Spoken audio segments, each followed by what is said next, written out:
Datu ofizialak eta pixka diskurso ofizialak oinarri hartuta, esaten du animali asko asintomatikok diela, ez du sintomaik manifestatzen, eta gero batetik besteako kruzea hala eta guzti ziten do, moskitok egiten do vektore lana, ez? Orduan, ziztatzen do animali bat, alige moskito bat ez, mordo bat izango dira, beste animali batzuta juten diena eta kutsatze lana oik egiten du. Eta dirudinez, moskitok sartzen duen virus kantidaden arabera, eragin gehiago edo gutxi edukideke animalitan. Normalen, begion, helbik orokorren izaten do, ez konjuntibitis bat, baina bai hola neharra sortzen da begitan, hasten zaizkio suturmintzetan eta arrastoak ateatzen, eta muki holako solido xamar batzuk edo, oso lodi batzuk eta pixkanan juten zaio hau ere zehatzen, eridak iten edo jagatzen. Horrengo, animali asko zeiten dira, bai udeatei eta jatei uzten dira. Eta gero, deshidratazio fase batzutan sartu dizke eta holako gauzak. Orduan, ez da ematen dizu pixat eskuk lotutako sensazioa, ze daukezun aukera bakarra da. Neurri prebentioik hartu, asko vigilatu eta bakarren bat ikusten baldin bada, tratatu, albaiteroakin aldan batein, okerrea jun baino lehen. Zati, orduan eta lehen hau laguntzen zaion animaliri, erresago pasatuko da. Gaitz badan momentutik behintzat positiboa dauke, ez dauke lehenengo eraginik, ez animalik ekoizten duen eozin elikagaietan, animaliri behai afektatzen dio, batoi haua inguruko zaurioekin eta abar, baina behintzat ez esnetan ez aragitan inungo eraginik ez daukela. Orduan esatzuk, gaitz erdi. Problema zer da? Aurtengo urten, hemen gaina berezik ere bai, ez? Humedadek eta olako gauzatan moskitontzako ez da bat ere, moskito ikeragarri launtzen dira, baina gaitzen mugatzeko ez. Haida, lehorteakin batea dana juntatzen, eta nik uste boixe dala txarrena ez. Basarretarra eskontza dela bat gehiago. Bajak die ikeragarri zorroz zaindu beharra dauzkun zerbait, bestale hien bukaera ez galako aiatzen. Animali bat galtzeke kalera hundia suposatzen da. Azteko ekonomikoa, eta gero hortik atzea da guztia ez.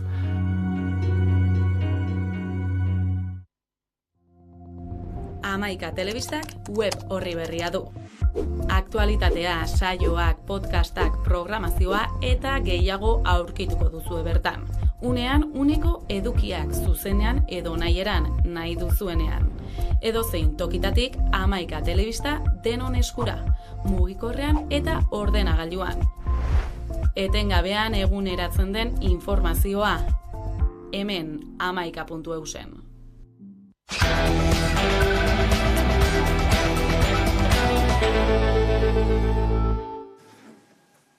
Amabiterdiak pasata iritzi da eguneko elkarrizketa nagusiari ekiteko unea, eta horretarako gaurkoan gurekin dugu Lander Martínez, Zumarrain Bizkaiko diputatua. Kaixo Lander, eta ongi etorri. Egunon. Bihar eta etzi Feijóoren inbestidura saioak izango dira, ezta? Zantzu guztien arabera, ez da aurrera aterako. Hala ere, PPek disiplina usteko eta Feijóoren inbestidura albidetzeko eskatu die sozialistei, eta alderdi sozialistak horri erantzunez, transfugismoa, ezta? Ustelkerierik okerrena dela egotzi dio PPri. Ez dakitzuk nola ikusten duzun giroa? Giroa da etxitako PP bat ikusten ari garela, azkenean atzo inzuten manifestaldian adierazi dizuten argi eta garbi oposizioaren buru izateko rola izango dutela, eta gainera proiekturik gabeko PP bat, ez? Azkenean atzo entzun genituen beti kontrako deklarazioak, ez? Proiekturik gabe dagoen eskuin bat, ez da Kataluniantzako ere, ez? Hemen gaude momentu batean eztabaida bat dago Katalunia erdian dagoela ikusteko zenolako soluzioa jartzen ditugu hor dagoen auzi politikoaren inguruan, eta PPren adierazpen guztiak dira soluzioen kontrakoak, baina ez beste soluzio batzuk jartzeko mahai gainean. Beraz, horrek alde batetik koalizio gobernuaren paperaren zentralitatea berresten du, baina beste alde batetik ere erakusten digu eskuinak ez duela proiekturik, eta gainera, larritasunen sartu ditugu beraien hitz batzuk, transfugismoa eskatzea edo izatea hauteskunde fraudea izango litzatekeela horrelako gobernu bat, demokraziaren aurka zuzenean jutea da PPren aldetik. Gainera atzoko egunean deigarria izan zen, amnistia legearen kontrako adierazpenak edo kontra jo zutela, baina inbestidura saioen inguruan PPk ez zituela adierazpenik eman. Beno, ez dituzte babesak inbestidura saio honetarako. Azkenean, ikusi dugu nola Feijóo jaunak hilabete bat galarazi egin digu lan egiteko gobernu aurrerakoi baten inguruan, eta ez dakigu zer erakutsi nahi duen hurrengo egun hauetan. Ez du ezer egin bozak lortzeko. Ez ditu bozak lortu, baina ez du ezer egin boz hauek lortzeko. Bakarrik ustelkeriara deitu alderdi sozialistari edo alderdi sozialistan dauden hainbat diputatuei eta manifestazio bat deitu. Hau da, oposizio buru baten papera egin du, ez? Beraz, zertarako nahi du Alberto Núñez Feijóok aste honetan inbestidura saio bat egitea. Azkenean, egun hauek, izango dituen egun hauek, bakarrik bere porrota erakutsiko digu. Gainera, zuzenean, telebistan. Sanchezen inbestidura saioak momentuz ez du datarik, hala ere, aurreikusten da urrian izango dela. Uste duzu inbestidura saio horrek aurrera egingo duela? Beno, nik konfiantza osoa daukat inbestidura saio honen aurrera egingo duela eta gainera ondo aterako dela, ez? Orduan, gukarki daukagu zeintzuk diren behar ditugun helburuak gobernu aurrerakoi bat izateko, sumaren aldetik gainera borondate irekia erakutsi egin dugu, behar ditugun alderdi guztiekin hitz egiteko, eta baita ere, Bruselera junda Puigdemontekin batzera baita ere, ikusita argi eta garbi Juntzekin lan sakona egin behar dela, eta amnistiaren inguruan lan sakona egin behar dela, horregatik ere badaukagu jurista talde bat lan egiten amnistia proposamen bat alderdi sozialistari luzatzeko, eta orduan hortik aurrera junda eta ikusita baita ere nola alderdi sozialistak ja aitortu egin duen amnistiaren aldeko lana egiten ari dela, nik uste dut baditugula pieza guztiak inbestidura hau aurrera juteko, eta gero indartu beharko dugu lan hori legealdia aurrera juteko ere. Aipatu berri duzu, ezta? Sanchezen adierazpenen ostean, PSOEk amnistiarantz aurrera joaten ari dela ikusi du Sumarrek, eta atzoko egunean PPk amnistiaren kontra bere jarraitzaileak bildu zituen Madrilen, amnistia legea orduan ontzen ari da, ezta? Argi dago lan bat dagoela honen inguruan, eta ez dakit amnistia legea izango den, edo zen olako egiturapen, legezko egiturapena izango duen, edo egiturapen juridikoa, baina borondatea badagoela amnistia delako zerbait tresna politikoa dena, ez, erabiltzeko Kataluniako auzi politikoa konpontzeko edo gutxienez aurrera egiteko auzi honetan, ikusita azken urteetan egin den lana, zute hor ja ez dagoela dudarik eta tresna hau mahai gainean egongo dela eta aktore katalanekin negoziatzen ari dela, ez dago dudarik ere alde honetan, edo gutxienez elkarrizketa daudela eta lana badagoela alde horretatik. Beraz, horrek asko errazten du. Guk daukagun papera, eta asko errazten du baita ere koalizio gobernu berri baten konformazioa. Hemendik aurrera, negoziaketa sakonak dira, guk ere baita ere alderdi sozialistarekin agenda sozial sakon bat negoziatu behar dugu, lurraldetasunaren auzia, ez da geratzen bakarrik hemen, eta legealdi honetan lan egin beharko dugu, ez bakarrik Kataluniaren asuntoan, baizik eta badaude hainbat ezberdintasun Espainian konpondu behar direla, ez digu afektatzen, baina hor finanziazio autonomikoa badago baita ere, eta geure kasuan eskumenen asuntoa hor badago baita ere, beraz, hauziago guztiak lurraldetasunaren inguruan lan egin beharko dugu hurrengo legealdian aurrera joteko. Negoziazioak aipatu duzu, Sanchezen inbestiduraren data jakin arte, egia da ezin dugula jakin. Nola doazen negoziazio horiek?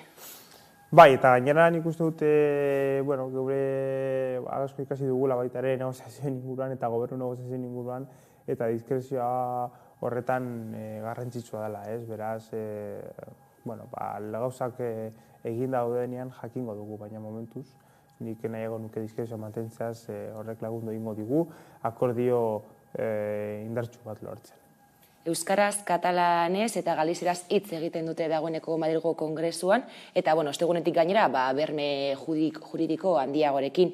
Ostegunean onartu baitzen legea bertan, egun historikoa izan zela adierazi zenuten Sumarretik. Bai, egia da, horrela esan genuen, gainera nik aukera izan nuen gero prentsaurreko bat ematekoan kongresuan, Lebitan ematen genuen lehenengo prentsaurrekoa, eta, bueno, honek erakusten digu gauza bat, ez? Lehenengoa gauzak egin daitezkela, eta borondate politikoarekin horrelako aldaketak ekarri daitezkera inkluso kongresura, ez? Erakunde zail bat, kongresua, bere ohituretan, eta beste alde batetik, kongresua gero, herriaren itxura hartu dezakela, ez, eta hurbildu gaitekela normalitatera, ez. Eta naiz eta batzuek oihuka egin edo hainbat espektakulo eman honen inguruan, baita ere, normaltasun osoz hartuko dugu hau hurrengo hilabetetan. Nikan esan nuen ere, ez, egon naiz legebiltzar batean, nun elebitasuna eta pinganilloak erabiltzea normala da.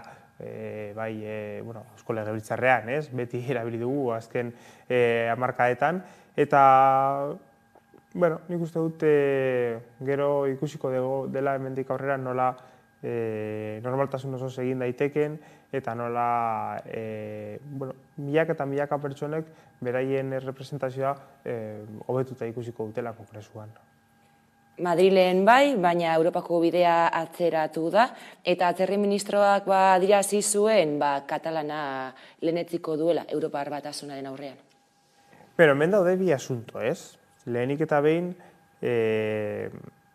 Europar Batasunean aurrera juteko Espainiara gobernuak beste batzutan, baino askoz disposizio gehiago jarri duela mahai gainean hezkuntza ofizialak presente egoteko, ez? Inkluso, rekursoa jarrita edo esaten, ez?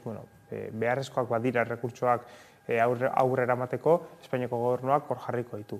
Baina gero beste alde batetik, ezin daitezke, hemen baditugu hainbat hizkuntza ofizial, eta ezin daiteke bakarrik hizkuntza ofizial bat berretsi, ez? Eta horretan, Alvariz jaunari ere esan beharko diogu lana dela katalanarako, euskararako eta galizerako, ez? Eta gero beste momentu batean etorra daitezkeen hizkuntza ofizialerako. Hala ere, ematen den edozin aurrera pausua, postekoa izan beharko da, eta gainera nik uste dut helduko direla. Hor badago lan bat, lehenengo aurrera pausu bat izan da betorik ez egotea, hor oso zaila zen adibidez, Frantziaren beto bat ez egotea, edo beste hainbat herri nun zentralismoa edo behintzat oso zaila da ulertzea zenolako mekanismo degoak ditugun hemen honetarako, baina, moteldoa, Europan dena oso moteldoa, baina nik uste dut lortu daitekela. Europatik Madrilera joko dugu oraingoan, izan ere, Urkullu lehendakariak konpromisoa hartu du hurrengo 6 hilabeteetan Osakidetzako itxaronaldiak murrizteko, baina itxaron zerrenda horiek murrizteko asmoz, gara egunkaritik jakin izan dugu, Osakidetza paziente sortak bidaltzen ari direla klinika pribatuetara, bertan ebakuntzak egin zieten.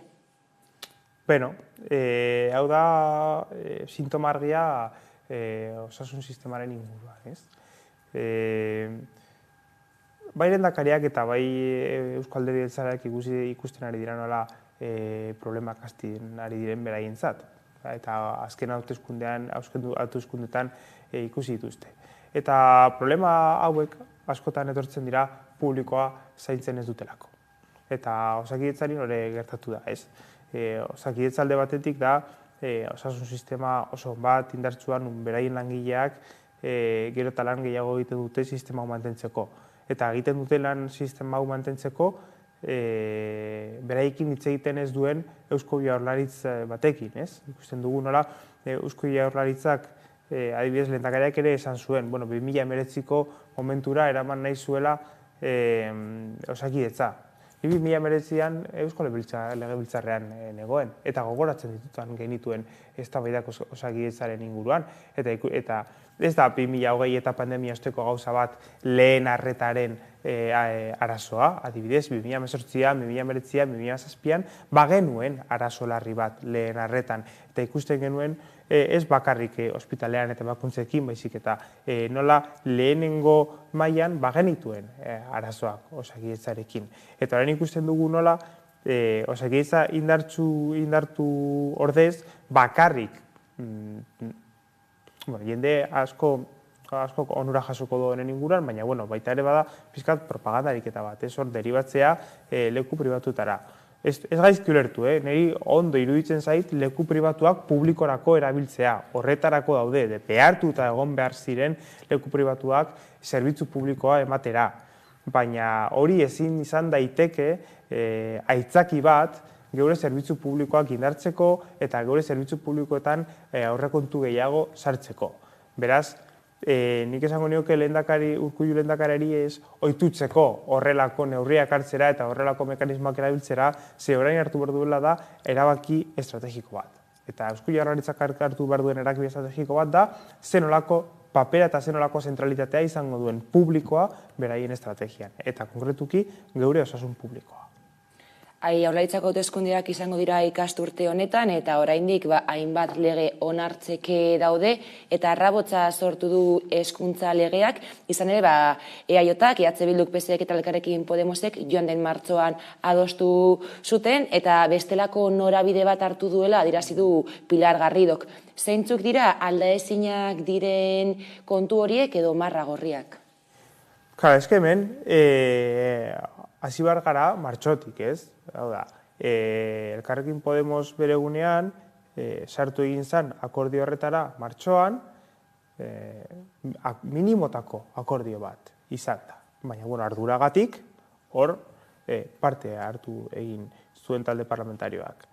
Eta ikusita minimo horietako akordio hori gero beste bide bat hartzen duela, ezinezkoa da lege proposamen bat bestea egoera horretan, ez? Arduragatik berriro ere ateratzea edo ez aurrera jutea, publikoa berriro ere zentroan jartzen ez duen lege bat, ez? Lege honek adierazten du edo eraiki egiten du eskola edo hezkuntza zerbitzu publiko bat, nun erdia edo zerbitzuaren erdia kontzertatua da edo pribatua da, ez? Beraz, hortik hasteko zaila da azaltzea zerbitzu publiko bat, zerbitzu publikoa dela, erdia izanez pribatua edo kontzertatua. Eta gainera, agertu behar ziren hainbat mekanismo ez dira agertzen, ez? Hau da, berbatzeko zentru kontzertatu hauetan ez dira ematen orain arte egon diren egoerak ez daude mekanismoak. Bakarrik geratzen dira kontzertatetik kanpo sexualengatik segregazioa egiten duten zentroak. Baina ez daude mekanismorik baita ere, adibidez, kuotak sartzen dituzten zentroen aurka juteko. Eta horrek edo bermatzeko zentrueiek zerbitzua egingo dutela segregazioaren arazoa konpontzeko.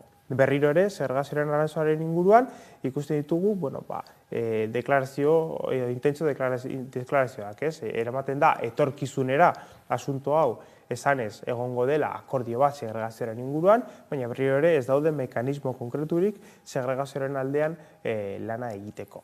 Beraz, nik horria markatu ditut hainbat gauza, eta gero baita ere talde parlamentariak, bere haien zuzenketan azalduko dute, edo eztabaida ematen denean azalduko dute zeintzu diren elementu guztiak, baina nik uste dut badaudela oinarri sendoak ikusita minimo akordio batera heldu ginela duela urte eta piku, momentu honetan desadostasun osoa erakusteko lege honekin. Atzera egiteko aukerarik ikusten duzu orduan edo, eta gero bestetik, ea uste duzu, azkenean hezkuntza lege hori aurrera aterako ote den?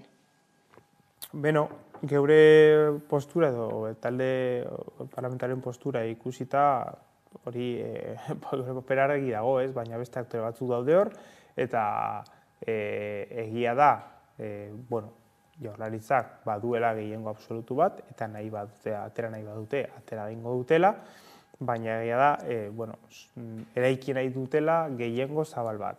Hori ikusi beharko dugu zein den Euskal Herria Bilduren papera, ez? Nik uste dut, kasu honetan, haien borondatea legeago ateratzea dela, eta hor ez dela egon publikoaren defentsa indartsu eta sutsu bat beharrezkoa dena.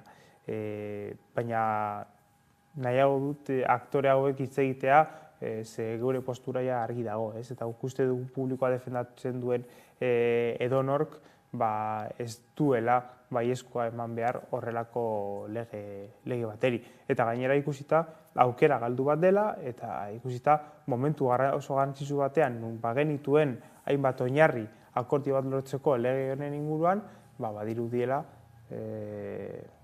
oso minimotan geratuko dela, ez? Hezkuntza legea onartzeke dago, baina beste hainbat lege ere, eta horien artean badago trantsizio energetikoaren legea. Lege hori onartzeke dago, premiazkoa da lege hori? Bueno, premiazkoa, baina ez bakarrik lege bezala, baizik eta trantsizio ekologikoa sartu egin behar da zuzenean Eusko Jaurlaritzaren estrategian era transbertsalean, eta gainera ikusten dugu nola hor Eusko Jaurlaritzan interes kontrajarriak dauden trantsizio energetikoa aurrera eramatekotan, ez? Guk beti hitz egin dugu energiaren inguruan, ez? Nola Eusko Jaurlaritzak egin duen apustu ireki bat hidrogenoaren inguruan, eta nola horrek ez duen balio arazo guztia konpontzeko, beraiek uste duten bezala, ez? Horrek baita ere interes enpresarial batzuk ditu bere atzean, Petronorrekin daukaten harremana eta bar, baina nik uste dut ikusita zen nolako gutak izaten ari garen, zen nolako urteak izaten ari garen, nola zer gertatzen ari den ustekin, zer gertatzen ari den beste hainbat mekanismoekin, planteatu behar dugula zein den euskal estrategia berdea, ez? Zein nolako trantsizioa ekarri nahi dugu gaur herrira. Eta horrek ez du bakarrik hitz egin behar energiaren inguruan, baina energia, bai da industria, bai da garraioa, eta baita da nola trantsizio honek, nola trantsizio ematen den sozialki justua den ingurumen batean. Beraz, ez da bakarrik lege bat aprobatzea izan daitekela oinarria jartzen dituena, etorkizuneko trantsizio bat egiteko, baizik eta nola egiten dugun lan guztia eramaten digu, subiranotasun energetikora, garraio publikoa suspertzera, ikustera nola errepideen erabilera alde batera uzten dugun, eta bar. Ikasturte honetan izango dira hauteskundeak, Sumar koalizioa aurkeztuko da, ezta? Bai, gainera argi dago, ez? Hor estatuan egon dela espazio politikoaren transformazio bat, eta Sumar aurkeztu egin dela hauteskunde orokorretara, eta noski ere, hemendik aurrera Sumar aurkeztuko da hauteskunde guztietara, eta hor euskal hauteskundeak papera oso garrantzitsu bat dute. Hemen ere, egon behar da, eztabaida bat eta elkarrizketa bat dauden aktore politikoen artean, eta hortik aterako da, beharrezkoa den formula edo proiektua euskal hauteskundeetara prestatzeko, baina noski ere Sumarren paperra hor protagonista izango da. Ikasturte berria hasi berri da, ikasturte politiko berria, akordio zabalak lortzeko prest agertu da gainera Podemos? Eta gainera akordio zabalak, nik beti defendatu egin ditut, akordio zabalak izatea, baina baude hainbat gauza imprescindible direla momentu honetan, etorkizunera begira, eta ikusi dugu, azken urtetan ikusi dugu zein garrantzitsua den erakundeen papera, estatuaren papera, eta nola fantasia neoliberala hil egin den, edo demostratu duen geure ingurua momentu latzak pasatzen dituenean, bai pandemia bategatik, bai guda bategatik, edo zein asuntoagatik, nola estatuaren edo erakundeen tresnak garrantzitsuak diren geure bizitza defendatzeko. Beraz, geure bizitza defendatzen duten eta publikoa defendatzen dituzten akordioak horrela ematen badira, nik uste dut hor argi eta garbi egongo garela. Baina berriro ere duela 10, 12, 15 urtetako politiketara eraman nahi dituzten akordioak mahai gainean jartzen badira, nik uste dut hor kontrako posizio argi bat izango dugula. Gainera ikusi da, EAJ eta PSN arteko harremanak ez direla onak legebiltzarrean. Bakoitzak bere papera egiten du baita ere, ez? Hor nik uste ez dut uste aliantza aldaketarik egongo den. Gustatuko litzateke alderdi sozialistak bere ezkerrara begiratzea, baina momentu honetan nik uste dut alderdi sozialistak bere jokoa egiten duela bere botoa maximizatzeko, eta Eusko Alderdi Jeltzaleak sufritzen duela paper hau ikusita zenolako zenolako perspektiba txarrak dituzten hauteskundeetan, ez? Alderdi sozialista gainera, egia aitortu egin behar da, emaitza honak izan dituela azken hauteskundeetan, eta suposatzen dut paper horiek, beraien protagonismoa indartzera eramaten diela. Hala ere, hauteskunde garaian denetarik ikusiko dugu. Hauteskundeak datoz eta gainera horien testuinguruan Urkulluk autogobernua jarri du erdigunean. Alde batetik hemen ere bi elementu daude, ez? Alde batetik hauteskundeak hurbiltzen direnean, bai EAJak eta baita ere EH Bilduk normalean, lurraldetasunaren auzia eta autogobernua mahai gainean jarri egiten dute, hauteskundeen galdera markatzeko, askotan onurak jasotzen dituzte hauteskunde batean, hauteskundeen eztabaidak ezartzen dituztenak, eta argi dago bi alderdi hauek onurak ateratzen dituztela autogobernuaren eztabaidan. Baina baita ere egia da, badugula testuinguru bat nun lurraldetasunaren eztabaida berriro mahai gainean jarri egin den, ez? Baita ere Espainiako estatuaren gobernuaren negoziazioan garrantzia handia hartu duelako. Nik uste dut momentua dela berriro ere ausardia sartzeko eztabaida hau, guk lan handia egin genuen bere egunean autogobernu ponentzian, eta nik uste dut hor dela oinarri batzuk, bai estatutuaren eguneraketa bat egiteko, eta baita ere lurraldetasunaren eztabaida orokor bat izateko, eta hor Sumarrek paper garrantzitsua izan dezake, nire ustez. Uste dut proposamen sendoak baditugula, kontziliadoreak hegemonikoak autogobernuaren inguruan, Euskal Hiritarren pentsamoldearekin bat datozenak, eta gainera lagundu dezakegula bai Eusko Legebiltzarrean eta bai Kongresuan eta Espainiako gobernuan beharrezkoak diren pausuak eramateko geure autogobernua hobetzeko, bai eskumenen karreraren bidez, edo bai estatutu berri baten aprobazioaren bidez, edo eztabaidatzen diren mekanismoen bidez. Beraz, nik uste dut hor geure papera protagonista izan daiteke ikusita zenolako lekua daukagun erakunde bakoitzean, ez? Eta bukatzeko, Lander, zeintzuk dira Sumarrentzat datozen hauteskundeetara begira, ikasturte berria ziren honetan, erronka eta lerro nagusiak Araba, Bizkaia eta Gipuzkoan? Nik uste dut gauza batzuk aurreratu egin dituela elkarrizketa honetan, ez? Guretzat bai trantsizio ekologikoa eta bai klimaren aldaketaren aldaketaren aldeko burruka oso garrantzitsua izango da hurrengo urteetan, eta gure bizitza baldintzatu egingo du, eta gure proiektu guztiak baldintzatu egingo ditu. Azkenean, bere efektuak nabaritu egingo ditugulako, eta guretzat ardatz zentral bat delako, ez? Baina baita ere, eta honekin guztiz lotuta, badago bai geure eskubide sozialen aldeko defentsa bat, publikotasunaren defentsa bat, eta eskubide sozial eta lan eskubideen aldeko sakontze bat, hurrengo urteetan. Asko aldatu da mundua azken urteetan, eta asko gehiago eta azkarrago aldatu egingo da hurrengo urteetan, eta horretarako geure erronkak argi behar ditugu. Eta argi izan behar ditugu, eta badago lanaren erronka, badago eskubide sozialaren mantentzearen erronka, eta baita ere sakontzaren erronka, eta trantsizio ekologikoaren erronka. Noski ere. Eskerrik asko Lander Martínez, Sumarre Bizkaiko diputatua gurekin izateagatik. Eskerrik asko zuei. Eta orain tarte bat, eta jarraian itzuliko gara eguneko solasaldiarekin, gaurkoan gurekin izango ditugu Izar Castillo eta Esti Linares, orain arte.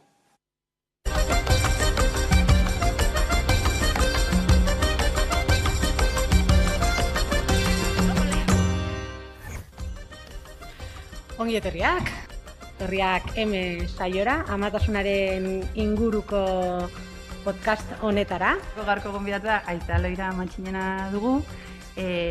Bera musikoterapeuta bada. Amari begira azkenean musikak egin dezake, musika gaitasuna dauka gure emozioekin edo gure bizipenekin konektatzeko. Eta aurrun dagoen ama bezala, konpainia edo lagungarri izan daiteke, ez? Baina aurrarentzat beste era batean da. Zergaitik alde batetik kontuan hartu behar delako aurrak nola jasotzen duen kanpo mundua, estimuloen bidez jasotzen du munduan gertatzen dena, sentsazioen bidez azkenean, jasotzen dugu gertatzen dena. Eta aurra baditu 3 bide, kanpo mundueko informazioa jasotzeko nolabait ere. Bata da entzumenaren bidea, perzibitzen duen beste moduetagoa da bide hormonala. Eta hori oso lotuta dago amak dituen sentsazioekin eta dituen bizipenekin. Eta jasotzeko 3. bidea da bide sensitiboa. Lotuta dagoena, bere gorputzaren bidez sentitzen duenarekin. Eta hor vibrazioa garrantzitsua da ere, bai.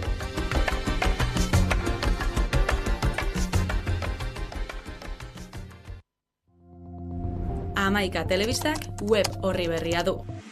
Aktualitatea, saioak, podcastak, programazioa eta gehiago aurkituko duzue bertan.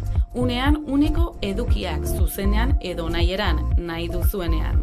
Edozein tokitatik Hamaika telebista denon eskura, mugikorrean eta ordenagailuan. Etengabean eguneratzen den informazioa. Hemen hamaika.eusen. Azkenaldian behien artean gaixotasun bat zabaldu da, gaixotasun hemorragiko epizootikoa duela hilabete batzuk Estatu Espainiarrean detektatu zen lehendabizikoz eta gaur egun Euskal Herrira heldu dela jakinda. Lehen kasuak atzeman dituzte Gipuzkoan eta honen inguruan gehiago sakontzeko Ene sindikatuko Gipuzkoako presidentearekin izan gara Garikoitz Nazabalekin. Gipuzkoan oso zabaldu daula, ene ustez baserritar guztik dakiula, instituzioke bai eta albaiteroke bai. Atzo zentzin, 60 baserritik goiti behintzat bai, zeak dauzkanak. Animali pila baten artean bajak sortzen nahi den gaiz bat da dirudinez, eta espezien arabera eragin diferente dauzkena. Esaten du oreinai zerbidoi orokorren asko afektatzen diela, eta hor kotok, basafauna, olako, arrazoi batzuk egigo lehon deizkela baita ere, horren beste zabaldu izateko, ez? Biriko da momentutik animalik antikorputze sortu behar ditu. Eta orduan gaitzen kontra zuzenen eragiteik ez dagozu nolaz eta bakunazio preventibok edo lako zerbait ez baldin badau. Oaindik gehienak apuntatzen du bakuna baten zeik ez dala egongo, farmazeutikan aldetik ez daula interes izugarrik edo behar bat.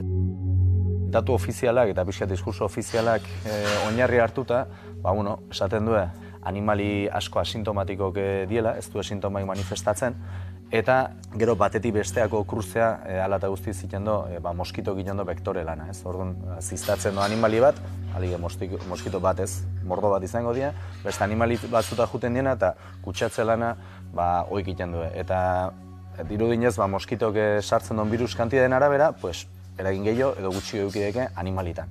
Normalen begion, helbik orokorren izaten do, ez konjuntibitis bat, baina bai hola neharra sortzen da begitan, hasten zaizkio suturmintzetan eta arrastoak ateatzen, eta muki holako solido xamar batzuk edo, oso lodi batzuk eta pixkanan juten zaio hau ere zehatzen, eridak iten edo jagatzen. Horrengo, animali asko zeiten dira, bai udeatei eta jatei uzten dira. Eta gero, deshidratazio fase batzutan sartu dizke eta horako gauzak.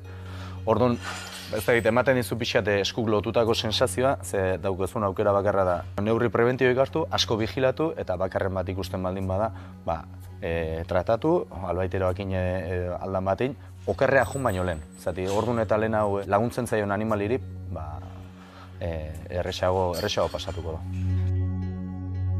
Gaitz badan momentutik behintzat positiboa dauke, ez dauke lehenengo eraginik, ez animalik ekoizten duen eozin elikagaietan, animaliri behai afektatzen dio, batik batoi, haua inguruko zaurioekin eta abar, baina behintzat ez esnetan ez aragitan inungo eraginik ez daukela. Orduan esatzen, gaitz erdi.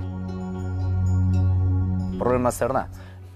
Aurtengo urten, hemen gaina berezik ere bai, ez? Humedadek eta olako gauzatan moskitontzako eta ez da bat ere, moskito ikeragarri launtzen dira, baina gaitzen mugatzeko ez. Haida, lehorteakin batea dana juntatzen eta nik uste boixe dala txarrena ez. Baserritar askontza dela bat gehiago. Bajak die ikeragarri zorrotz zaindu beharra dauzkun zerbait bestale hien bukaera ez galako aiatzen.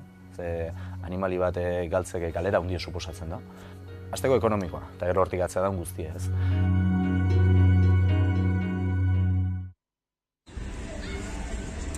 Kaixo Kuadrilla, Bolbora taldeako partaidea gara, eta aurten gure estudioko 3. diska kaleratu dugu, Bizizioa izenekoa, eta bertan aurkitu aldezakezuena dira gehien bat Latinoamerikako musika estiloen fusioak, eta hori oso pozik gaude aurkeztu izanaz.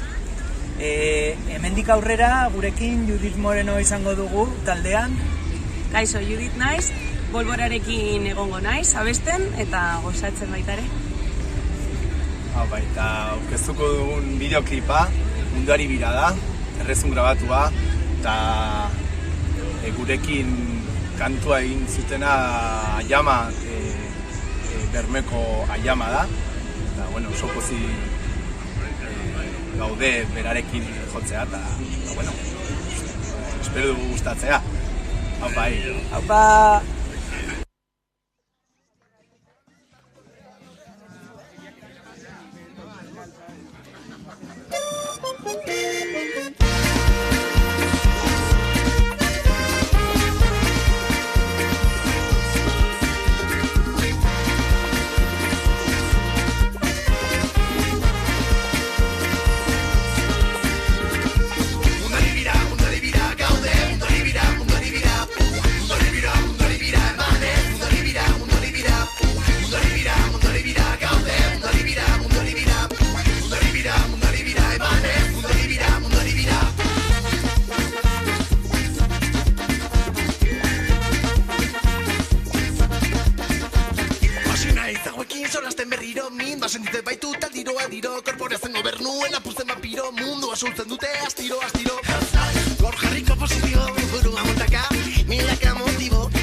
Amaika telebistak web orri berria du.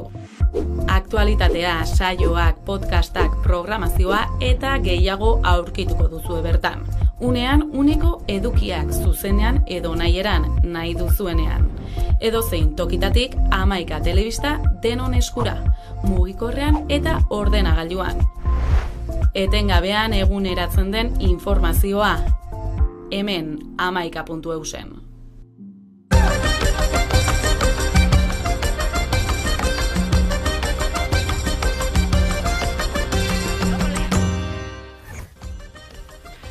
Ongi etorriak, herriak saiora, amatasunaren inguruko podcast honetara. Gaurko gonbidatua Aita Loira Matxinena dugu. Bera musikoterapeuta bada. Amari begira, azkenean musikak egin dezake, musika gaitasuna dauka gure emozioekin edo gure bizipenekin konektatzeko. Eta aurrun dagoen ama bezala, konpainia edo lagungarri izan daiteke, ez? Baina aurrarentzat beste era batean da. Zergaitik alde batetik kontuan hartu behar delako aurrak nola jasotzen duen kanpo mundua, estimuloen bidez jasotzen du munduan gertatzen dena, sentsazioen bidez azkenean, ez? Jasotzen dugu gertatzen dena. Eta aurra baditu 3 bide, kanpo mundueko informazioa jasotzeko nola baitere. Bata da entzumenaren bidea, perzibitzen duen beste moduetagoa da bide hormonala. Eta hori oso lotuta dago amak dituen sentsazioekin eta dituen bizipenekin. Eta jasotzeko 3. bidea da bide sensitiboa. Lotuta dagoena, bere gorputzaren bidez sentitzen duenarekin. Eta hor vibrazioa, garrantzitsua da ere, bai?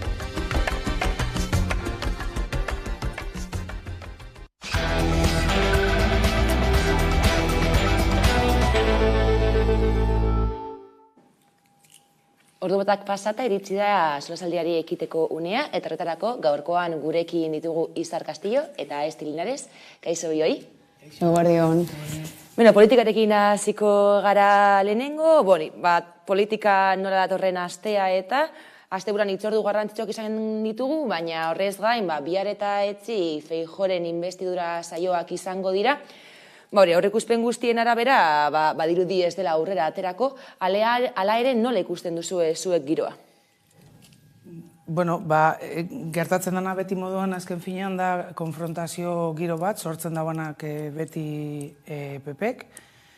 Ikusten dugu zelan denbora galtze bat egingo da bien, azken finean, gertatu alda, bai ataratzea, baina ez ataratzeko porzentaia oso altua da, eta horrek egiten dagoen azken finean da, estatu espainolaren mailan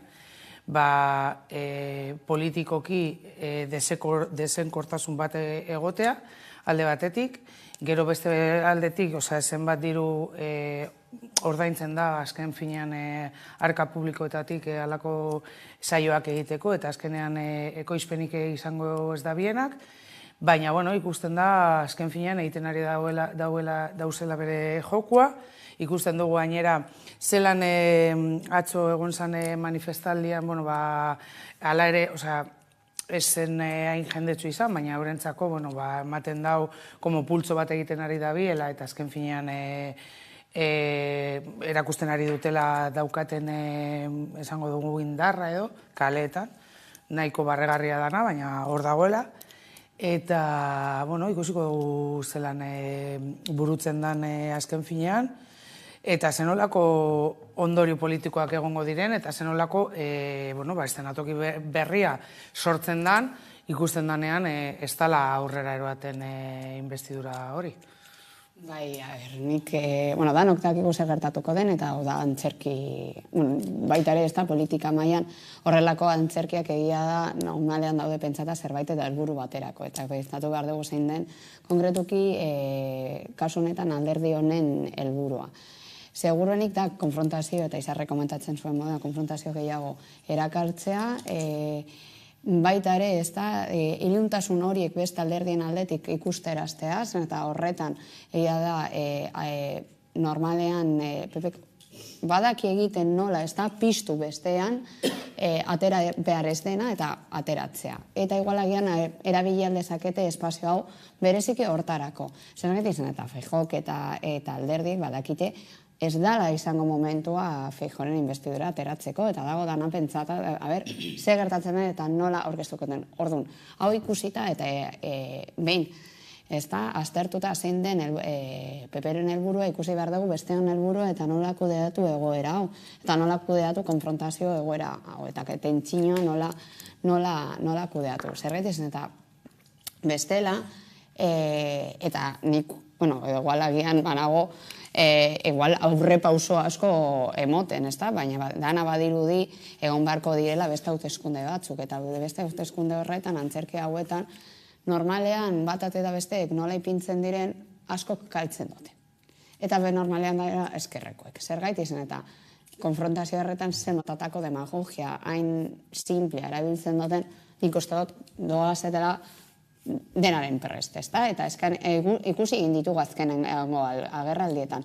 Alde batetik egin dugu Pedro Sánchez amnistiari buruz hitz egiten, hori erabiliko egingo da, seguro erabili egingo dela, investidura honetan eta zer esango duten, eta nondi joango diren, eta bertatik, seguro, eskuineko edo eskuineko alderdiek hori erabili izango dute, eta gero hor, asko ipini eta ikusi egin behar dute, nondik joango diren, eta baita ere, azkenengo agerraldiak ikusi egin ditugu, adibidez, zuen aldetik, adibidez, lehen garaiko, sozialista horiek zer esan duten, nola, ze motatako pilotak daude jolasean, eta orain dauden pilotak, base diren, Sánchezen gobernua edo alderdiek, edo hurbileko alderdiek zeukatela paper bat non ikusi behar zoten, zuk jaten zara investidura, ara guk, ara oposizioa eta berez ere esaten dugun, eta normalean horrelako posizio batean zaudenean asko ere errazagoa da. Baina, egia da, konfrontazio horretan, eskuineko alderdiek nora eta zemotatako diskurtsak erabiltzen duten, normalean galerak dauz, eskerraldeko, edo eskerreko alderdietan. Orduan, nik ez nago, edo uste dut denok ez gaude espero, investidura baten aurrean edo Feijóok ateratzea, baizik eta zer esaten duten eta antzerki horretan nola jolasten den, eta azkenean nola ipiniko diran, eta batez ere nik interesa dago, gehiago adibidez alderdi katalanetan, bildu baten, aberaiek baitxare nola mugitzen dituzten, edo jeltzaleak, esan bestara juntzen, eta haiek ere daukate hor paper bat, orduan, investidura ez da vigeo de investidura da, alderdien hori zemotatako rola eta posizioa hartuko duten. Nagiratzeko egunean, aipatu duzu, PP-ren jarraitzaileak bildu zirela Madrilen, amnistia legearen kontra. Carlos Iturgaizen adierazpenak entzungo ditugu eta jarraituko dugu gaiarekin. Azki dela, gobernu bat egin nahi du Josu Terneraren lagunekin, delikuente horiekin, ieslari horiekin, proetarra horiekin, eta horrezgatik ez dauka eskrupulorik Sánchez ezin dugula salmentan ipini Espainia, eta horrezgatik amnistiaren kontrako manifestapen bat egitea. Iturgaiz entzun dugu eta atzoko egunean baita ere adierazgarria edo aipatzekoa amnistia legaren kontrako aldarriak edo entzun zirela, baina Feijóoren investiduraren saioaren inguruan, aipamenik ez. Bueno, Josuk esango zeban moduan, no me llames ternera.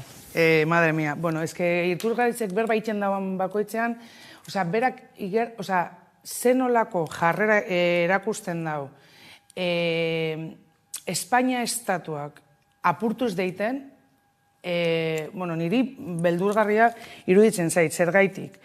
Jarraitzen dute eta jokatuko dute azken finean ez bakarrik amnistia horren gainean, baizik eta aberritasun espainolaren inguruan, beti. Ze hori da bere jokua.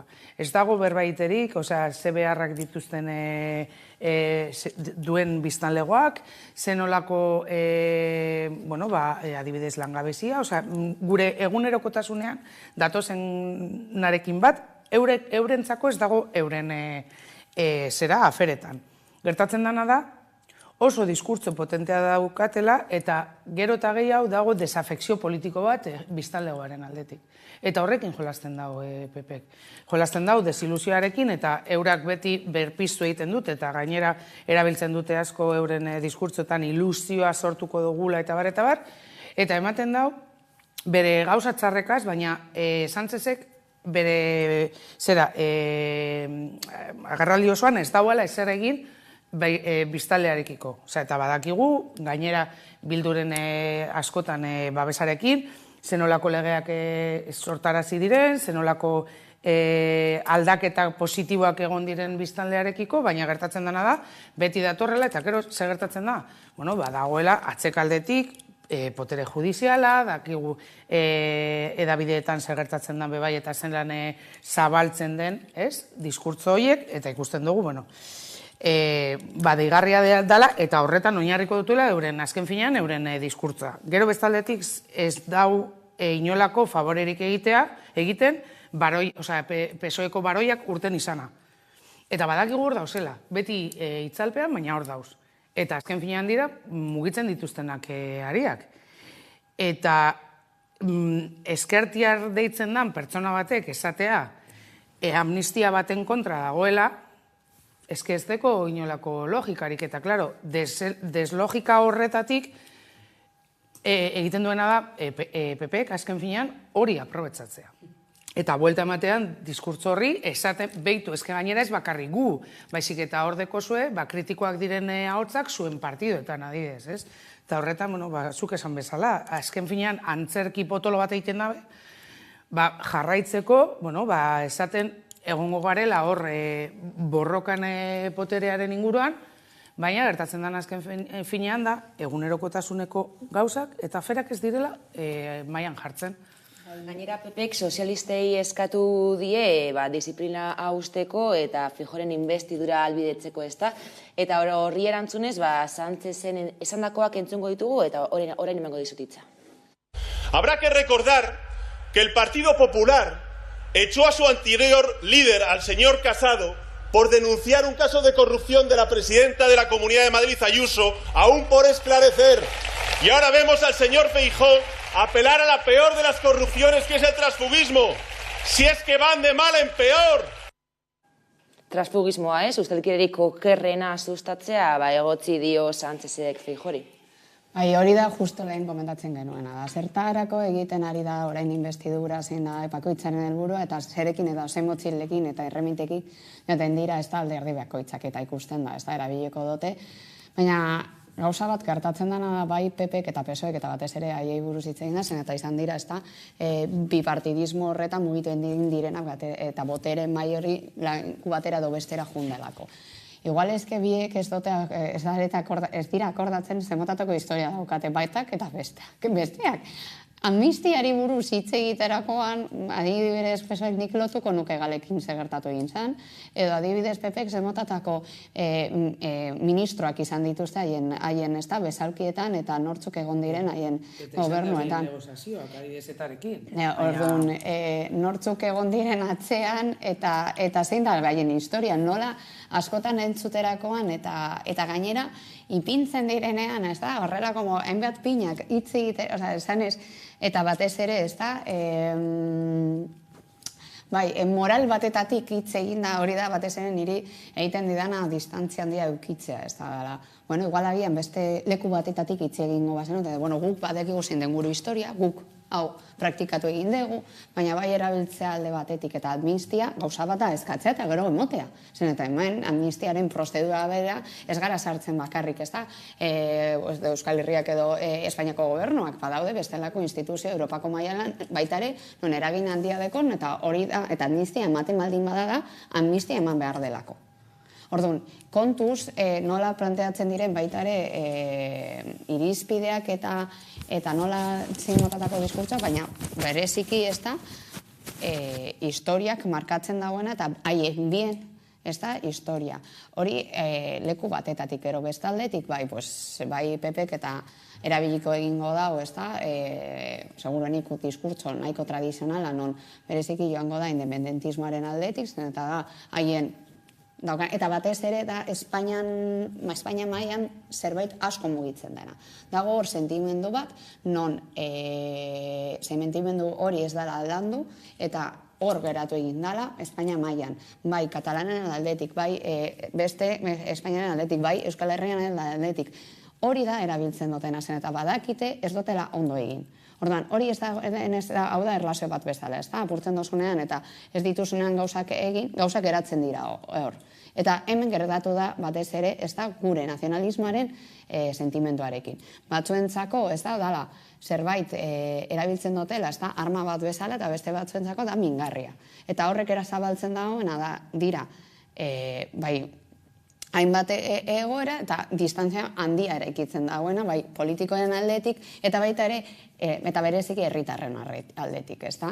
Orduan, hori da erabiliko egingo dutenak, eta gero nik, hau azkenean, ez da, distantziatik ikusita gauzako asko ere argiago ikusten dugu, baina, ostras, niri pena ematen dit, batez ere eskerreko alderdiek batzutan zein notatako diskurtso mailara nola islatzen duten, ezta?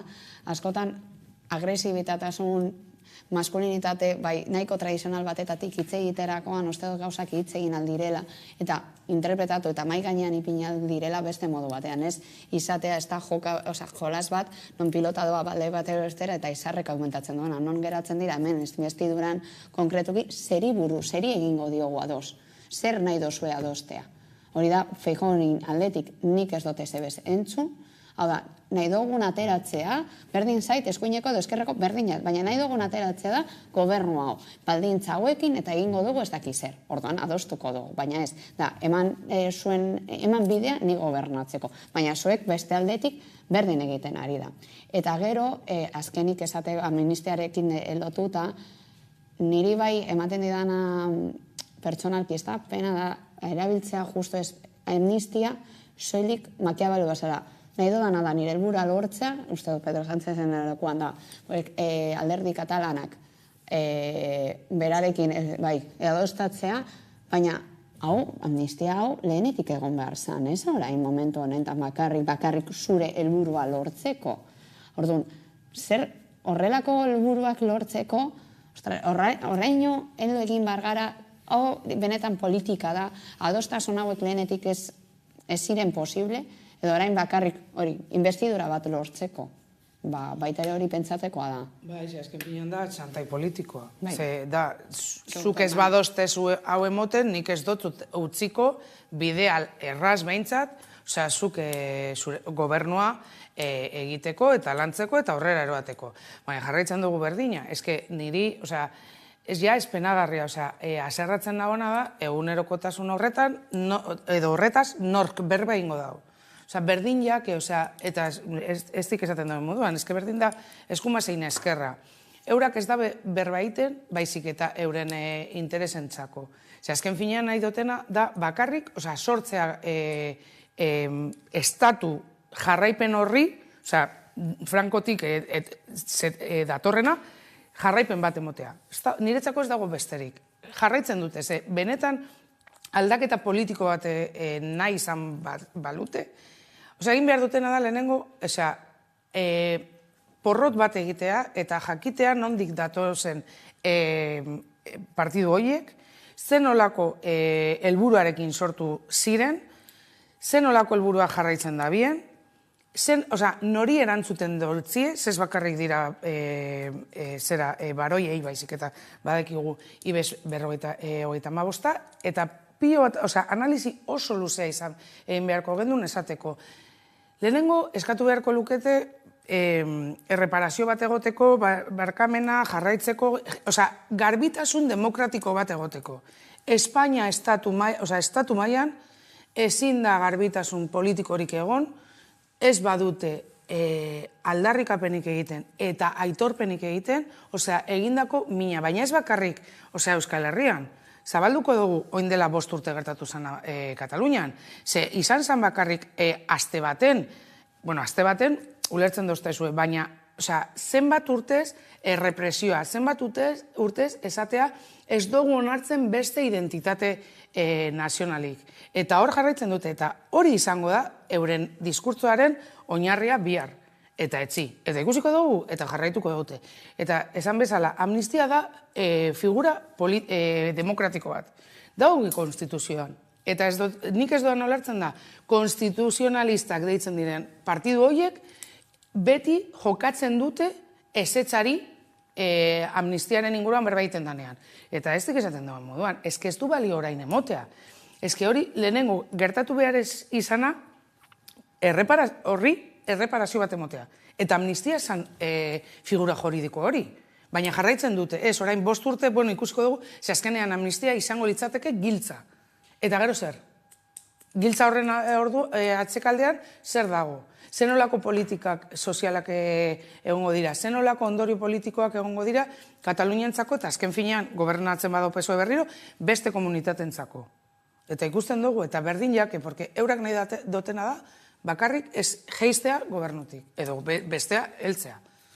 Bestalde, politikan jarrituko dugu, baina alderdi egunaren inguruan hitz egingo dugu oraingoan, izan ere atzoko egunean alderdi eguna izan zuten jeltzaleek, eta bertan besteak beste Ortuzarrek mesua, lasaitasun mesua zabaldu ziren bertan igon zirenei, beradierazpenak entzungo ditugu batzuk, eta hori helduko digu gaiari.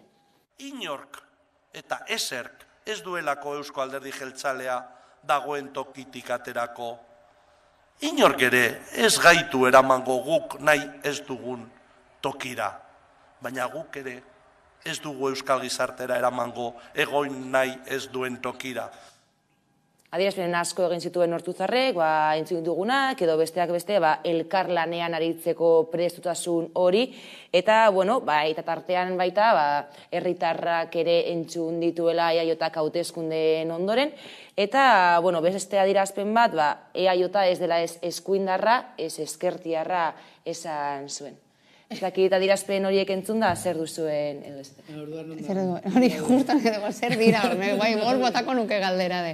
Eta orduan, zer zarete, zer nola identifikatzen zarete, eta hor da batez ere, non daukan gatazka politiko importante, eta non uste dut jeltzaleak ipine bar dira lan handia dekote, eta azkenengo urteak egia da jeltzaleak izan dute ikuspuntu bat, eta bidea jarraitu izan dute, baina momentu, eta egon zen hor, eta hartu egin zoten, eskumen eta hartu egin zoten beraien gana adibidez autogobernuaren proposamena, eta gero egia da egin zutela epe tarte batean, adibidez proposamen sozialak eta atera egin zituzten ekimen sozialak, beti ikuspuntu nahiko lotuta baita ere, ikuspuntu ekonomiko batetatik, baina hor zegoen gertatu egin da, azkenengo urteetan hori guztia badirudi difamazioa egin direla, eta batez ere ekimen sozialak iaz dira existitu eta da zerbait asko errebindikatu egin dugunok, mugimendu sozialetan gaudenok, edo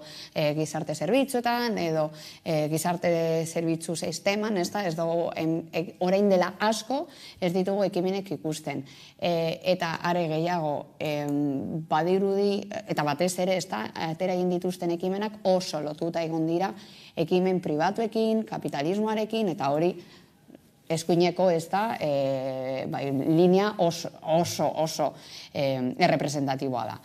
Eta gero aldi berean, dago beste non erartea asko galdu egin dute, izan da batez ere galdu egin dutela abertzaltasun puntu horretako diskurtsoa. Nahi izan dute orain, hauteskundei begira, ateratzea zerbait, baina, enkestek eta azkenengo hauteskundeak oso argi esan dut, eta jeltzaleak begiratu behar diraien barrunbeak, eta zer egiten ari diren, eta nola islatzen ari diren, informazioa eta esatea, ez eskuina, ez eskerra, uste dut ez dela justo hori. Bilatu behar dut, eta orduan da zer zaretez, eta neutrautasuna eta objektibitasuna ez da inon agertzen. Eta gero, baita ez ere investidura honetara, baita ere lehen aipatzen nuen moduan, niretzako interes handia jarraituko dut, aber zer esaten duten, ez da, batez ere jeltzaleek, eta izan dute izteko mugimendu batzuk, gutxienez hemendik ez direnak asko ulertu, ez da, eta batean ikusi egin dugu, izan ditiztela, bai, eztabaidak, edo badirudi hasta adostasunak baita ere PP-rekin, gero badirudi sozialistekin, gero esaten zuten ezetz, gero baietz, gero, orduan, maien azkenengo mugimenduak, partikularki interesatzen zaizkizen, eta ikusten da norartea, ez da dakigula nondik gungo diren, orduan, bai. Niri askota gogorazten doztie gidari gabe doien auto bat. Batzutan eskerreruntz, bestetan eskumaruntz. baina ez dakiz zergatik inor ez dago berba egiten, Urkullu ez du ematen Urkullu danik. Oso espresibo dago. Igual zoragarri, ikasi egin dau, porque batzutan berdin dio ekonomiari buruz edo osasunari buruz berba egitea eta bere aurpegia ez da aldatuten. Eura jarraitzen dabe bere lerroan, eta bere lerroan da neoliberalismoa jokatzea. Orduan, zelan da posible esatea, ez naz eskuertiarra, ez naz eskumakoa, baina bilatzen dodan bakarra da interes ekonomikoa.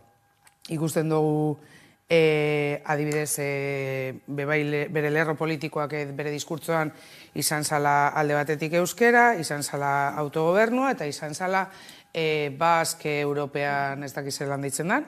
Ze, klaro, guri interesaten jaku, Euskal Herritarroi interesaten jaku Europan egotea, jakitea zer emango eskuan Europa, baina ez jaku interesatzen, jakitea zergaitiko osakidetza adibidez jarraitzen dau gero eta gehiago privatizazio baten alderuntz eta pasaren egunean zagarduk urtetzea esanez egiten ari garela oso ondo eta oso aurreratu gauzela, baina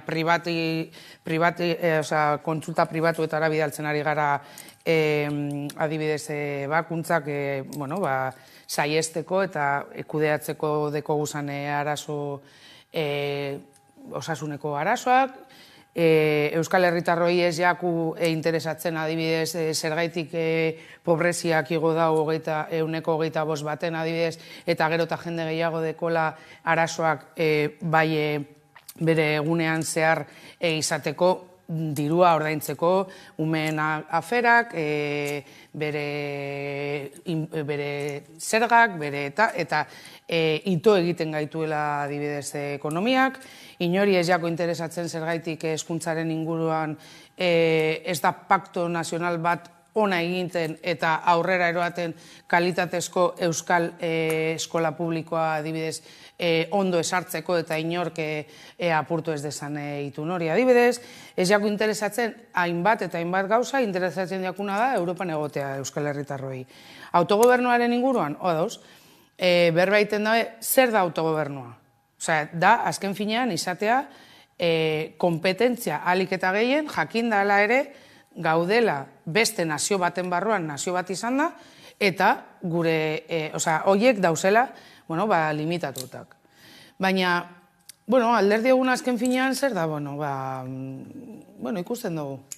Gaztetxoak, gero egikoak, jende nagusia, azkenean, aldarrikatzen euren jeltzaletasuna, ikusten dugu zelan diskurtzoa azken finean doiala bebai konfrontazioaren aldetik, hortuzarrek egiten da oso ondo bere papela azken finean batzutan astintzeko, besteen zera, aferak eta jakiteko zelan erantzuten duen, eta ez du aldatzen hain beste urteetako. Bai egia da, egoera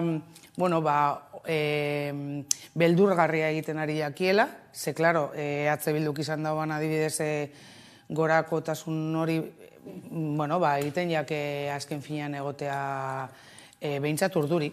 Orduan, igertzen da askotan euren deklarazioetan, eta, baina ni jarraitzen dut itxaroten, baina ez hoien batetik, badauz beste eskuerreko partiduak, Euskal Herrian errepresentatibitatea daukatena, eta ez dugunak ezagutzen adibidez bere jarrera politikoak, eta zer egingo dute, adibidez autogobernuaren inguruan, euskararen inguruan, eta batez ere gizarte aferaren inguruan. Konfrontazioa aipatu duzu Izar, zehazki atzo Iñigo Urkullu egindako agerraldian, hitzaldian, gure bila datoz esan zuen, Urkulluren adierazpenak entzungo ditugu, baina horrez gain, Iker Casanovak gaurko egunean, horri erantzunez edo, EAJ puntu larritasun batekin iritzi dela alderdi egunera, ere adierazi du. Entzungo ditugu bi adierazpen horiek. Gure bila datoz. Gure zain egon dira, eta badatoz. Une honetan, ondoan dugun pertsonen babesa bilatu behar dugu. Bueno, yo creo que hay un momento político interesante y de ahí esa efervescencia, ¿no? Y bueno, los dos ejemplos que me has puesto pues conectan con dos de las grandes realidades o transformaciones que están marcando el momento político, ¿no? Por un lado, un Alderdi Eguna que se sitúa en un contexto muy especial en este país, donde, bueno, pues hay una emergencia de Euskal Herria Bildu como alternativa y una cierta debilidad del Partido Nacionalista Vasco, que aún así todavía es la primera fuerza, sobre todo a nivel institucional de este país, pero que, bueno, empieza a sentir un poco una presión, ¿no? Y este Alderdi Eguna creo que es un poco con un cierto punto de angustia, ¿no? Bueno, Urkullu eta Casanovaren adierazpenak entzun da, ez dakite zer duzuen nabarmentzeko. Niri beti gizonek egiten duten diskurtsoetan, entzuten dodanean babesa hitza, niri zeo zer dator burutik behera, eta da, paternalismo hutsarekin berbaiten dozkuela politikariek. Ze babesa, gure bila datozela, gogoratzen zarie, gainera berbain duguna horretik Katalunian gertatutakoa eta zelan abesten abiena por ellos. Da, como nahi dute jarri, azken finean, como arriskuan gauzela. Arriskuan jarraitzen dugu, zergaitik, politikoki ez badaukagu gobernu batek, gobernu bat non, bilatzen duen gizarte aferak izatea oinarrizko eta lehentasunezko aferak, arriskuan gaude. Zergaitik, arriskuan gaude galtzeko gure osasun publikoa sistema. Zala munduko ia oberena. Eta gaur egun, ikusita azkenengo ikerketak, ez dakiz zenolako postura jeitzin dau. Gure hezkuntza publikoa, gure nagusiak, konziliazio politikak, hainbat gauza daude egiteko, eta niretzako horren inguruan berbaiten ez dan bitartean, arriskuan gaude. Arriskuan gaude, egonkortasun eta bienestar hori esaten dara, estado de bienestar, desagertzearen. Horren aurrean, bai gauzela babes barik. Bai, eta diskurtso mailan, ez da, ikusterakoan gizarrek egmatu egin duen, alde ez da horretik, beti ez da horre gizon-gizonen kontra, zemotadako, ez da, nola adierazten duten, bai, hor beti faltatzen da pixka bat begiratzea haien barrunbeak, eta nola hitz egiten duten, baina bero bestaldetik egia da, jeltzaleak daude oso urduri, baina logikoa da zen, eta alde batetik, hemen dago sentsazio bat izan dela haiek helduak izan direla. Hau da, haiek hitz egin dute beti paternalismo horitatik de guk dakagu arrazoia, boterea eta gainera heldutasun mail batetatik, ez da? Eta batez ere zer gertatu eta hori azterketa sakona da, hau da, sozialistek egon da epe bat bai igual agian hemen, igual bai espazio gehiago okupatzen zutela, baina ez hainbeste, hemen batez ere, soberania egon da, bai Bildu eta bai EAJaren artean. Zer gertatzen da, Bilduko ez da kide askori edo alderdiak izatez historikoki, beti tratatu egin zaie edo lotu egin zaie asko ez da, batez ere, eta erekin, eta gero gaztetxoak izango balitz bezala, eta beti tratatu egin zaie horrela. Zer gertatu egin da, batean, poliki-politi, joan dira ez da dantzen, gauzak ondo egiten, eskatzen zitzaiena egiten, eta hortatik, eta ikusten da nola, eta Bilduko, ez da, eta oso ondo batez ere, nik beti hor irudia asko irabiltzen dut, asko oso ondo egiten ari dena da, haien irudia. Eta nola, esan gauzak, eta ikusten da oso haiek lasai egiten ari direla gauzak, eta esaten dituzte, eta diskurtso mailan, zergatik zen, eta baita ere oposizioan dagoelako, ez dala berdina, egotea, ez da gobernu baten, edo oposizio baten, eta zuko oposizio baten, daukazu beste, eta ondo egiten baldin badozu, eta ondo egiten ari dira, nik ipintzen dizu torpilo eta mai gainean, aber zer egiten dozuzuk. Eta ez daukat botere berdina, ez daukat egoera berdina, eta gero beste gauza bat da gobernantzea, eta ikustea gobernabilitate hori beste faktore askorekin, dakigunak adibidez kapitalismoarekin, enpresekin, badago gauza asko, ekimen sozial asko, atera egin direnak, baina nola dagoen, ez da, gure sistema antolatuta ezin dugunak, ez da? Hori da, adibidez, etxe bizitzaren kontua, adibidez daude gauza asko, ez da? Orduan, oposizio moduen, zuki pinaldita dezun edituzun pilotak. Orduan, baina gainera nola erabiltzen ari diren, ez da nahi irudia diskurtsoa, dago oso, eta ikusten badio da, oso helduak badirudi. Horrek, talka egiten dau guztiz jeltzale partenarismo horretatik nola hitz egiten zuten. Orduan, orain urduritasun hori islatzen ari dira haien agerraldietan, nola hitz egiten duten, zen eta normaleak, eta nik adibidez ipiniko nuke, Aitor Estebanezek nola hitz egiten zuten, beti egiten zuen prometan, beti erabiltzen zuen asko humorea, eta azkeneko agerraldietan humore hori, eta ez da zeuzkaten, ez da horrela como txantxak, eta gero badago beste ekimen sozialak, eta batez ere feminismoa, eta gauza asko, jeltzaleak bakarrik ikusi behar den nortzuk daude gobernuan, nortzuk gobernatzen dute eta nola dagoen estrukturatuta baitare alderdi hori. Eta hori kentzea historian hori zaila da. Orduan, bai, daukate orain momentu historiko bat talkandia egiten ari diren haien egoerarekin eta barne estrukturarekin. Eta horretarako, eta nik uste dut adibidez Bilduk bai egin zuen, ez da, prozedura, zen eta eskatzen zitzaielako, zen eta egia da, haien historia izan dotelako, baina egin dute eraldaketa hori eta eraikuntza hori. Baina nola daude beste alderdiek, eraikuntza hori egin dute, ez dotelako behar ikusi. Baina bai momentu historiko oso garrantzitsu batean ikusten ari gara, eta ez dakit baliabide nahikorik daukaten, bai diskurtso baina eta baitare baliabide ja teknikoen artean daukagun egoera kudeatzeko. Eta hori da nik uste dut batez ere daukaten talka garrantzitsuena. Eta garraitzen badote, ez da, izarre komentatzen zuen modu, haien bidea eta haien diskurtsoa, guk ez dugu ez egin, hau da dagoen moduan, begira zenbat gauzak egin ditugu eta ez dute inolako autokritikarik egiten, nik uste dut faktura pasatuko da, zaiela. Egia da, beste dago beste, eta ez ere nik uste, beldurra asko mugitzen dago, pertsonei. Eta egia da, zuk beti lotzen baldin badozu, Bildu, eta arekin hor mugitzen da kolektibo, eta batez ere urte eta bai, benaldi batzuetako pertsona askok, eta igual beldurra baitare egiten dago, baina, ostras, egia da, horrek atzean da politika nahiko trakatzea erabiltzea, batez ere gauden momenturako, eta inondik inora ez eraikitzaia. Baina badakigu azken finean beti dela komodin. Eta erabiltzea, espero egiten dugu beti PSOEk, PP, baina PNVk azkenean hartzen ari daue bai askotan lerro hori markatzeko, eta zuk esan bezala egia dana da ez dutela autokritikarik egin jakiteko zenolako aldaketa eta gizarte berak zenolako eraldaketa izan duen eurak bebai adaptatzeko. Ze ikusi duguna da bebai, EH Bilduk adibidez izan duenean hiri ezberdinetan poterea, bere jarrera ez da aldatu, bere diskurtsoa ez da aldatu. Hau da, nik ez dute ingo gauzak, deitzen dana, soberbiatik edo goraipatzen nor naizenetik, baizik eta sumia izaten, behitu, guk egiten dugu hau, planteatzen dugu hau, posible dekogu, ze gertatzen da, 11 urteko partidu batek egitea egin dauanak Bilduk, eunda piko urte daukon beste partidu batentzako beti poterea izan duenak, horri beldurra eman behar dut, bai ala bai. Ze azken finean, zer da, krisiak dauzenean adibidez emakumea jartzen dute, krisi horiek, saiatzeko solventatzen.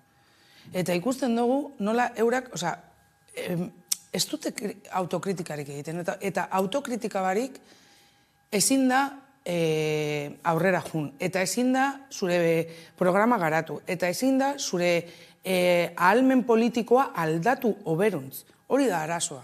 Baina beste batzuk egiten dute. Orduan, autokritika horretatik, behar bada eurak abiatuko balira, igual ez zuten izango, adibidez, boskapenetan izan duten hainbeste galera, adibidez. Politika alo batera utziko dugu, izan ere ostiralean zinemaldia abiatu zen, eta, ez dakite bertratzeko asmorik duzuen, bertan egon zareten? Ez nazi, egun, egia da normalean bai jarratzen dudala, zen eta normalean zinemaldian ateratzen diren filmak, gero, bai, nola deitzen da, jan zaite, Espainiako, gero normalean baita ere premiatuak izaten dira bestelako agerradietan, eta normalean ateratzen diren filmak daukate, ez da, oihartzun bat, ez da, orduan, normalean bai jarraitzen dut, baina egia da, azkenengo urteak, eta asko komentatu egin dugu, ze gertatzen den, eta uste dut, ala momentua baita ere honi buruz hitz egiteko, ze gertatzen ari den zinearekin. Eta zinema dago, momentu baita ere geuden hitz egiten. Jo, zematatako mugimendu sozialak gertatu egin dira eta zein momentutan gaude. Eta zinemarekin dakon egoera, benetan da pentsateko eta barneratzeko zer kontsumitzen ari garen eta zematatako zinema gaude kontsumitzen, ez da?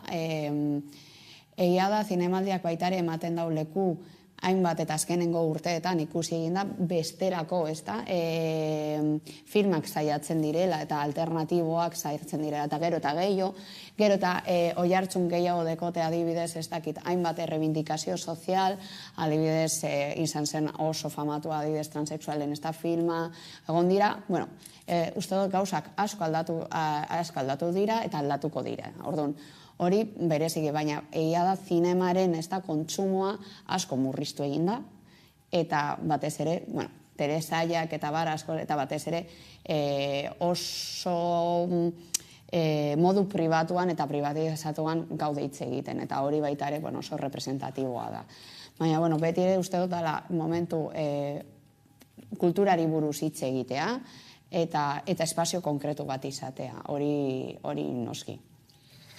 Bueno, ni ez da inoz egon, niri etortzen jatan oso ondo dago, azken finean ate bat da, zinema ikusteko, zela isladatzen den munduko kultura, baina niri beti etortzen zait burura, nolk ordaindu aldagoan kultura, ze kultura ordaintzeko eta gozatzeko ahalmena ez dauka edonork, orduan azken finean zen olako ez, festibala dan, ez hori bakarrik, hainbat festival, osea, berbaiten daut. Posten nau ez ikustea dana zuritasun zuri pertsonak, porque normalean bebai horrek ez berbaiten dau, ez, klasismoaren inguruan eta zelan nork ordaindu aldauan kultura, gero jarraitzen dugu. Nik uste dute zinema orokorki izan behar dela aldaketak sozialak sustatzeko tresna bat, ez bakarrik entretenimendurako, azken fina, ikusten ari gara bebai zelan streamingeko portalak ez, badakigu zeintzuk diren, zenolako potentzia hartu da bien azkenengo urteotan, eta halako zinemaldietan, hor egotea, horre bat azken finean dala bebai, zelan zabaldu aldan filma bat, eta adibidez zuzendari horren gaitasuna erakusteko, eta bebai bere pentsatzeko era eta egiteko era zabaldu egiten dela munduari, baina gero bebai zertan bihurtu dira, edo behintzat zinemaldiari begira ez, top horretan zelan turismoari, Donostia azken finean turismoarekin oso lotuta dauen hiri bat da, eta azken finean zenolako pertsonak datozen zinemaldira, ia zabaleko emanaldiak egiten diren, bebai ondo legoke badauz, baina askoz gehiago egon beharko lirekela. Eta ikusten dudan gauza bat, eta oso bebai gora ipatzekoa dana da, egiten ari direla konziliazio espazioak, oso garrantzitsuak direnak, azken finean horrek egiten duela bebai da, umeak dituzten pertsonak eta kultura gozatu aldabienak, hurbildu daitezala azken finean zinemaldia gozatzeko eta behintzat ez izateko norekin utzi, nola ordaindu, ez? Orduan, zerbitzu hori eskaintzea niri, goraipatzekoa da, alde horretatik. Zinemaldia hitz egin da, Eboloren azken lanak hautzak arrotu izan ditu hainbat sektoretan. Ekinea Torrazagasti lankideak zertasunak emango dizkigu eta oin modu laburrean helduko diogu gaiari. Euskal Herria eta mundu zabala elkar batuko dituen frankismoak ezarritako goitizena ez baliatzeko eskatuz, Josu Urrutikoetxea etako ordezkari izandakoak Jordi Ebole, ekoizle kataluniarari emandako erantzuna titulutzat dakarren dokumentalak zeresan handia eman du zinemaldiaren atarikoetan. Estreinuaren egunean bertan, Urrutikoetxearen hitzak ere jakin ahal izan ditugu, arrisku hartu zuela eta helburu bakarra zuela Euskal Herriko gatazkaren iturburu politikoa azaltzea Espainiako gizarteari. Edonola ere, kexu izan dira, hainbat elkarte eta ordezkari politiko, hedabideetan ere kritikak jaso ditu, Eboloren ekoizpenak ikusteke da zer nolako arrastoa utziko duen, izan ere, izenburuak berak iradokitzen duenaren ondorioz, ez ote da izango, errelatoaren borroka garai hauetan, Espainiar eskuinaren eta erregimen zaharraren aldeko errelatoren lekuko. Entzun dugu, gainera aipagarria bebai esatea, kritika gehienak pelikula ikusi ez zutenen artean izan zirela, eta joan den astean justu, Urrutikoetxeak berriari azaldu zion, besteak beste, uste zuela, aria falta zitzaiola pelikulari behin ikusi ostean. Ez dakite, gatazka edo kontu honetan zer duzuen azpimarratzeko, ez dekogu denbora askorik hori bai izan behar dizu dela. Bueno, ikusten dugula, beti moduan gertatzen dana eta usaina dekon edo zerk, zentzuraren inguruan berra egiten dugu, eta horren gainean isolamendu bat egin nahi dute, ikusi barik, gertatu zen bebai Maisabele filmarekin, eta hainbat filmetan non saiatu da beste ikuspuntutik bebai konfliktua zalaraztea, eta egiten dutena da nahi izatea zentzura esartzea. Ni izarrekin ez da, aipatuko nuke zer gaitik egiten da zentzura. Logikoa denez, pasatu egin zirelako hainbat gauza inork ez duela, ez da, horrek zegaitik ez da erantzun, ez dira egon ez da ipaetiketarik, ez da, ez egon orduan. Nahi dutena da, hori ez da, ez taltzea, hori horrezegetik egiten da zentzura. Denbora bari gelitu gara, eskerrik asko beste behin ere, Izar Castillo eta Estilinariz gurekin izateagatik, eta orain tarte bat, eta jarraian itzuliko gara, eguneko albiste nagusiekin, Karolina Suárez lankideak giduta, orain arte. Kaixo, Iker naiz, STR taldekoa. Galdu ez baduzu gure single berria gabiz aurkezten, eta gonbidatzen zaituztet bizi musika saioa ikustera Hamaika Telebistan, bertan ikusi ahal izango duzu gure bideoklipa. Eta besterik gabe, espero dut zuen gustokoa izatea. Aio.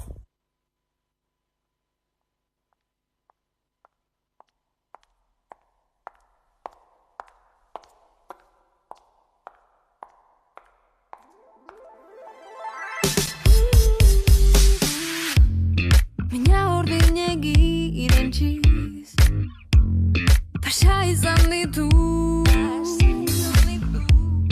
Egunak zuetza denetik, enaiz oitu